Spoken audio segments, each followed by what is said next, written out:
You're now watching B2B Vault, the Biz To Biz Podcast, hosted by Allen Kopelman, powered by Nationwide Payment Systems, the #1 solution for payment processing. Hey, everybody. Welcome to today's episode of B2B Vault, the Biz To Biz Podcast, sponsored by Nationwide Payment Systems and our new gateway NPS One with smart invoicing. For more information, go to nationwidepaymentsystems.com and book a strategy call. So today we're going to dive into work on your game with Dre Baldwin, and we're going to talk about all kinds of stuff about business and entrepreneurship, because that's what B2B Vault is all about. Welcome to the show, Dre. Thank you for having me on, Allen. How you doing? I'm doing great today. So tell us a little bit about yourself. Sure. Come from Philadelphia, PA, now based in South Florida. Always played sports growing up. Got to basketball around age 14, which is pretty late if you want to go somewhere in the sport, like college or pro. Sat the bench in high school the 1 year that I walked on to play college ball. Hustled my way into playing college ball at the Division III level, which is the third tier of sports. That's not where the pros come from. Hustled my way into playing pro ball, built a nearly decade-long career playing basketball, mostly internationally, mostly in Europe. At the same time, Allen started publishing videos to this new website called YouTube. This was 2005 when I first started, and this was before YouTube was YouTube. But I started to build an audience through that, just showing people how to practice basketball. A few years into that, about 5 years in, the players started asking me questions about mindset. I started talking about mindset. People who didn't play sports heard those videos, and they started reaching out and saying, hey, that way you describe mindset and the way you break it down, Dre, is useful for people off the court. It's useful for people who don't play sports. So that's how I knew what my transition would be from sports to the next thing, because a lot of people don't realize this athlete careers are very short, and we usually do something else after we stop playing. So I stopped playing in 2015, and for the last 10 plus years, I've been working with entrepreneurs, business owners, team leaders, not just on the mindset pieces, but as I worked with more entrepreneurs, I learned they also needed the strategies, the systems, and the execution layer. And that's really where I've been focusing since then. So tell us a little bit about the mindset. Sure. So the 4 pillars that I started with, even with the athletes, and kept it as I moved away from just athletes, were discipline of showing up every day to do the work, confidence to put yourself out there boldly and authentically, the mental toughness to keep going, keep showing up, even when the success you're expected to achieve is yet to occur, and the personal initiative to go and make things happen instead of waiting for things to happen. Yeah, you definitely, persistence is super important when if you're a business owner and whatever you're doing, I tell that to my kids. You want something, you've got to make it happen. And that's the only way to do it. And you have to have that mindset. My dad told me, he goes, when you get a job, you treat the job like it's your business. Treat it the way you want to be, like you would want people to treat your business. And that's how you're going to be, successful in business, because you want to, that's what you need to do. It's important to have a mindset. And like you said, don't give up, because if you give up, then that's it. Then you're defeated. Nobody wants to be defeated. That's right. I agree. You're going out there and selling yourself. Yeah. And, you have, and I tell, all the time when we were, before we got into the podcast, I was talking about sales. And, especially in sales, you have to have, every business involves sales. So either you're doing the sales or somebody else is doing the sales. And in the beginning, you're usually doing the sales as the owner.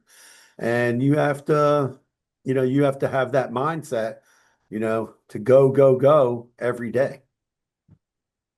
That's right. Because if nobody is selling or marketing, then no business can be getting done. So that is the most important aspect of the business, is the marketing, which builds the relationships and starts the conversations, and the sales, which closes it and brings in the money.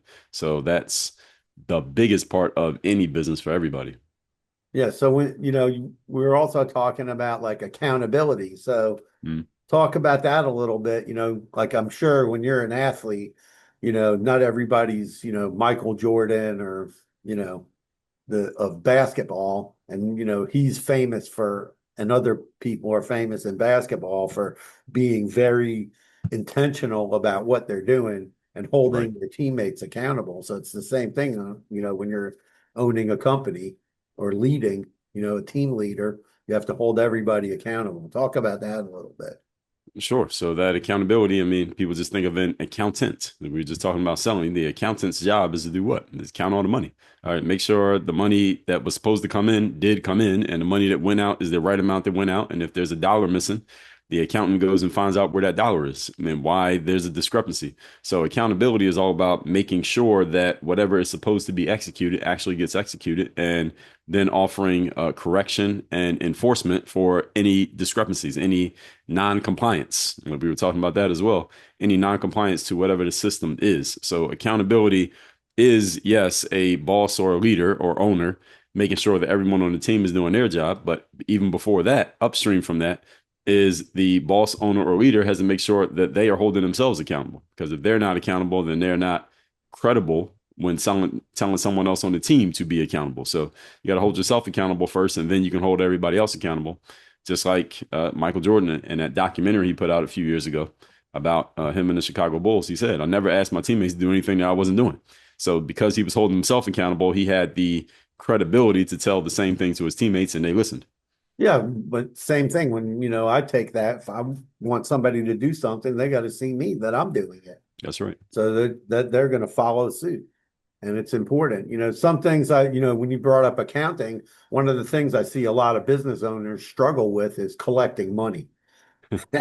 And it's like easy to go make the sale, and then you don't ask for the money, and you don't get paid. And it's a bad thing to struggle at when you run the business. Yeah, well, sometimes I help people with that. Like they'll come to me and they'll be like, "Well, what do you, what's going to make your payment system? How's that going to help us?" I said, "Well, how much money are you owed right now?" And if somebody tells me they're owed a lot of, I've helped people that are owed over $100,000 before, and I'm like, "Well, what's the situation of why you're owed over $100,000? What's stopping you?" What's stopping you is we were just talking about. They didn't have a system on how to enroll people so they could get paid on time and not have all these and not start chasing after money, because that can destroy a business. Oh, yes, it will destroy a business. And I have some coaching clients who are literal accountants. So they tell me about this stuff and how big companies get really behind in collecting those accounts receivables, not receiving the money that they're supposed to receive. And nobody seems to have any sense of urgency about, hey, are we going to go collect this money that we are actually owed? That is literally what makes the business run and how you pay your team. So that money collection issue needs to be handled up front, and it needs to be somebody's full-time job. Yeah, I always tell businesses, I'm like, you have to have a plan of, people will say to you, "Oh, I want to get 30 days." Okay, you can have 30 days. We'll take your credit card and your bank will give you the float. That's right. Don't be the bank for your companies. Don't be the bank for your customers, because I've seen that tank a lot of businesses.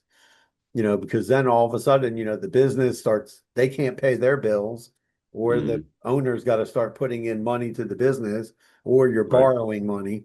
And it's a lot cheaper to take credit cards, even though people don't like the expense of it. Yes, I agree. And as long as you pay the credit card back before the statement rolls over, then it doesn't cost you anything. Right. So, but I'm saying a lot of times customers want 30 days to pay. So, you have to think about that. Do you need to give them the 30 days? Because 30 days could turn into 45 or 60, or should you just let them put it on plastic? Because if you give somebody 30 days and then they put it on a credit card after 30 days, that's costing you double the money. Yeah, exactly. And it's costing you time, which you can't recover. So I suggest to business owners that I work with, you collect your money up front and let them deal with how they got that money and whoever they had to pay back, but don't be the person that is owed money. Yeah, that's good advice. Don't be the person that owes money. Right. So you told me you wrote several books. So what's your favorite book that you wrote? My favorite one is always the last one I wrote, but I would say my most popular one is this book called The Third Day, and it's right behind my left elbow over here if you're watching on video. And The Third Day is all about how you show up and give your best effort when you least feel like it. And it's my most popular one because that book is really about what most people call discipline. Because we know that motivation is not enough to drive a professional career. It can get you excited and put fuel in your tank every now and then, but motivation is inconsistent. You can't rely on motivation to build a professional career or a professional business, but you can rely on discipline because discipline shows up consistently every day. But a lot of people get it wrong, Alan, where discipline comes from. A lot of people think that discipline is a personality trait, such as I am a disciplined person or I'm not a disciplined person. But that's actually not true. Discipline is available to everyone at any time, as long as you're following a structure. And when you follow a structure, the structure already tells you what to do. As long as you follow it, then your behavior is discipline. So behavior is discipline. Behavior is also confident is another thing. That's not a personality trait. They are byproducts of carrying yourself and executing in a certain way. So when you follow structure, the behavior is disciplined, and that disciplined behavior is what people call, oh, that guy must be disciplined.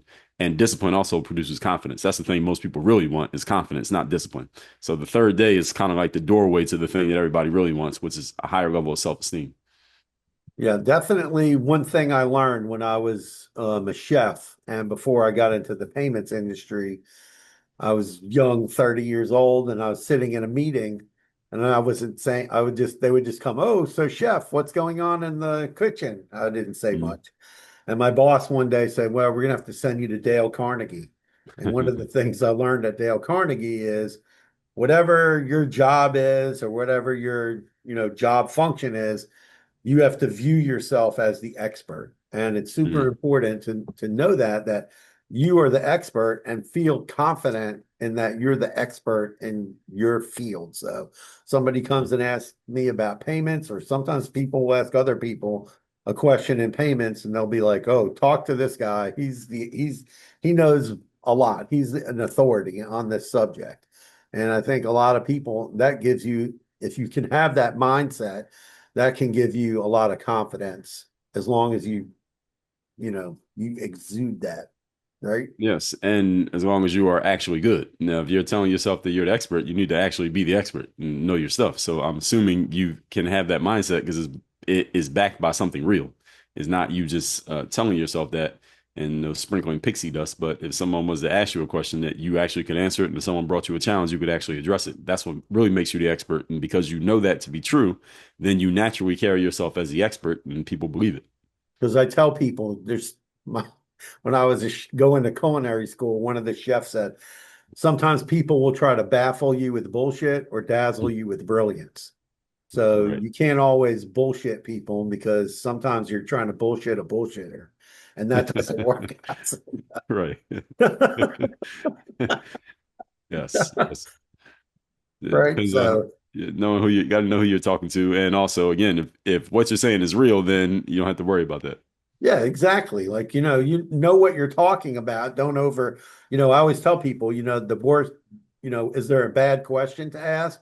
Yeah, the one that you didn't ask. If Right. you don't know the answer, there's nothing wrong with saying, well, I don't know the answer. Like I tell sales reps all the time, oh, you don't know the answer to the question. Don't tell the person you're going to get back to them in a few days. They want to know the answer right now. That's when you pick up the phone and you call me and you say, hey, Alan, I need help. I'm talking to this customer. They're asking a question. I'm not sure about the answer. So know where you can get the answers from is super, super important. Yes, and knowing your products, knowing your services inside out. Every time somebody asks you a question that you can't answer, now that goes into your mental Rolodex. Next time somebody asks you that question, now you have the answer. Yeah, it's important. You have to learn your craft and own Right. it. That's what's the most important thing. So what kind of lessons did you learn from basketball besides that you wrote all these books, which I'm impressed by because I'm working on my first book right now. Oh, So great. so Congrats. so tell me, like, what did you learn? In my book I talk about like things I learned as a chef that took me into Mhm. business. As a lot of people Okay. think a chef is just, oh, you're just creating and cooking and doing all this stuff and make the plate look pretty.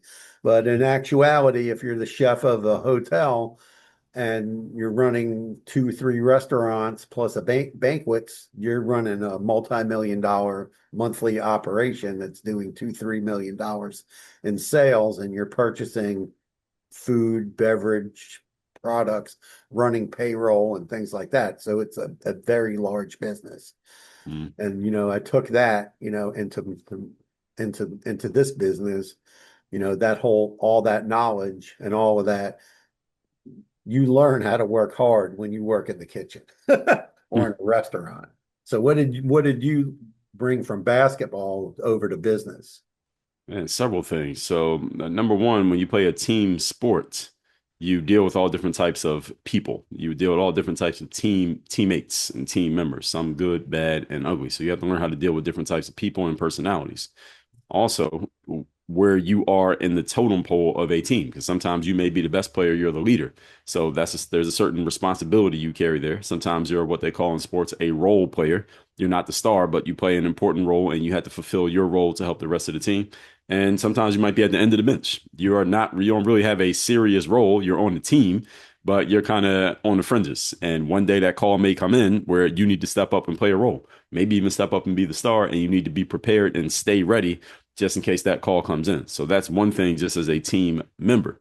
Another thing is when you play team sports, you deal with all different types of leaders. So you have the coaches and the trainers. And again, you see the good, the bad, and the ugly. You learn that leaders sometimes make mistakes in communication, because when you play a sport, if anybody who watches sports knows you see coaches yell at players in games or you hear about it. When you're a leader, you find out though, or even when you're a member of a team, because I saw this as a player, there are some players who you can yell at in front of the whole team. They'll take it and they'll play better. There are other players who, if you yelled at them in front of the whole team, you would mentally lose them and you'll get nothing out of them for the next 2 weeks because you just embarrassed them and they can't take it that way. That's the kind of player you have to take to the side and pull aside and talk to them. You don't call them out in front of everybody. And there are other players who you don't call out at all. You give the message to the person next to them and they get it indirectly. But your job as the leader is you have to learn how to, as we say, read the room and know who you're talking to, know how people are receiving your message, not just you giving the message. Because a lot of people think that communication is just about what you say. It's not about just what you say. That's only half of communication is what you put out to other people, but it's also how you say it and it's also how other people receive it. Then the other half of communication is you receiving back from others their communication. Not necessarily what they say, but also their nonverbal cues, the things that they don't say, their body language when you're talking to them. You have to notice all of these things and calibrate your communications to dealing with them. So all of those things, those are the things that I learned from sports, just on the people side. Now, on the mindset side, Alan, the things that we talked about, athletes have to show up every day to practice, to training, to games. And believe it or not, those who are sports fans, if you haven't played, there are days athletes don't feel like going to work the same way that chefs have days you don't feel like going to work. Business owners have days they don't feel like going to work. Your favorite band or singer, sometimes they have a show and they don't really feel like doing the show. They don't feel like rehearsing. Everybody has those days they don't feel like going to work. That's what the third day is about. How do you show up on those days? Because that's what separates the pros from the amateurs. Then you have the mindset piece of the confidence. In sports, you're in a performance business. And every time you do your job, there's a whole bunch of people watching you. Unlike most jobs, people may get the result of your work, but they may not see you doing it. In sports, every time you're at work, people see you doing it. So you can't really hide. You can't really lie about what you're doing. And a bunch of people who you don't know are going to have opinions about how you do your job, even though they've never done the job. So is a unique position to be in. The third piece is that mental toughness piece, which is you're going to lose games publicly. In sports, when you lose in front of the whole world. Everybody saw you lose. You get dunked on or something. You get knocked out in boxing. The whole world saw you get knocked out. So how do you show up the next time knowing that they know what happened to you the last time when you didn't do so well? And can you bounce back even not only from the losses, but also from the successes? Because sometimes when people succeed, they get casual, they get not compliant, but complacent. They kick their feet up and they take their foot off the gas. Can you keep going even though you got success the last time? And that initiative piece was specific to me. Not every athlete necessarily needs it, but I did because I wasn't a highly recruited athlete. I wasn't a sought after athlete. I had to go and sell myself to even get my chance to play professionally. And from using that skill in basketball, I realized this skill can help me everywhere because I saw even other athletes who were at my level, meaning they were good enough to play pro, but it was so many of us that not all of us was going to get a chance. I saw that most people, even when they have the opportunity or potential to do something, they don't ever make it happen simply because they don't have the what do we want to call it, that go-getter energy to go and create opportunities out of nothing, which is literally what I had to do. And I said, no, a lot of people don't do this even outside of sports. And even to this day, in the line of work I'm in now, I see people who have talent, potential, skills, useful stuff that somebody would benefit from if they would go sell it, if they would go find a prospect, but they don't do it. They don't do the work to get themselves seen, heard, and known. So those are all things that I learned in my experience in sports, we could talk an hour just on that alone, but I'll stop here and see what you want to say. No, I get all that. It's like my son. He was, Mm, he works in retail. Now he's a general manager at a clothing store. And mm, when he was first starting out, he's like, "Oh, I should be the manager." I'm like, "Why should you be the manager?" And he goes, "Because I'm working hard. I'm working hard." And I'm like, "No, you have to learn the manager's job." And he's like, "Well, then the manager's sitting around doing nothing." And I said, "Well, if if they don't have a training program for you and they're not going to help you be the manager, go work somewhere else." And that's what he did. He right. went to a different store, and then they, saw his potential, and he became a general manager.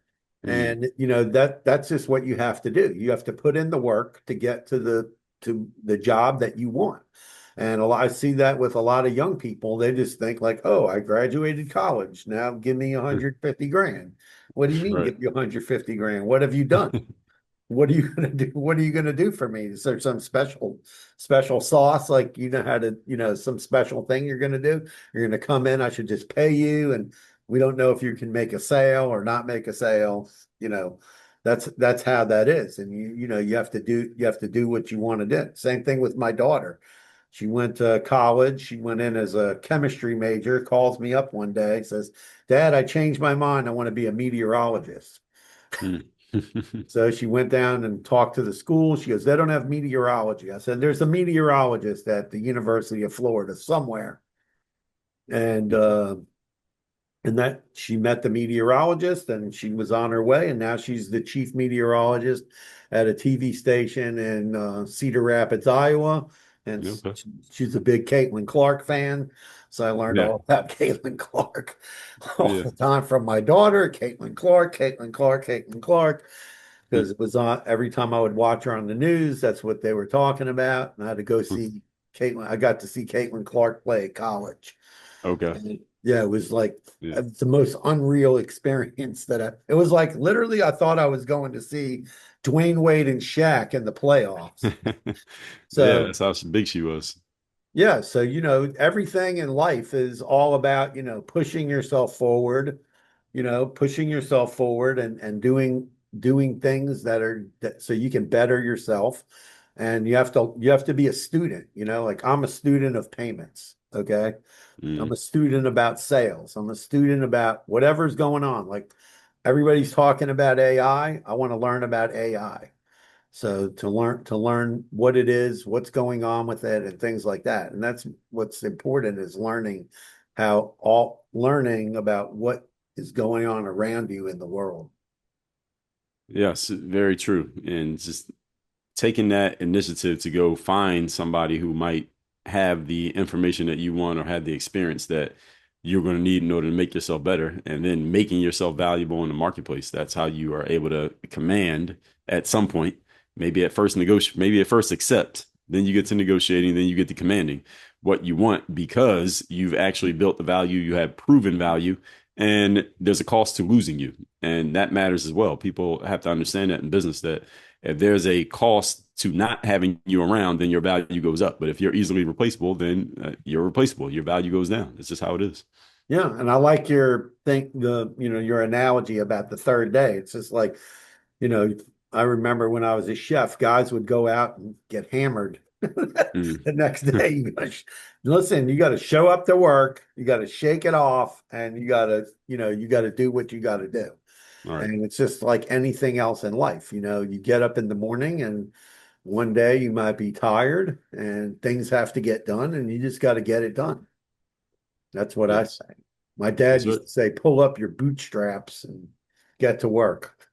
Yes, same concept. And a lot of people have lost that these days, I think, because technology makes things seem so instant and so easily accessible without much effort. But all that does is level the playing field for everyone to do certain things. But the thing that still is going to separate people is, one, can you create actual value? Number two, is there a cost to you not being around?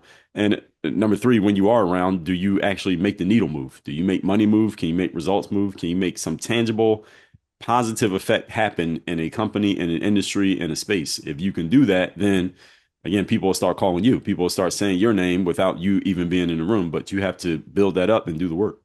So what technologies do you see like today that Mhm. are important for people to learn in order to be successful in business today? Because definitely business is changing. The way Mhm. people search the internet is changing. The way people find things online is changing. What technologies, or do you see that are important for people to learn today?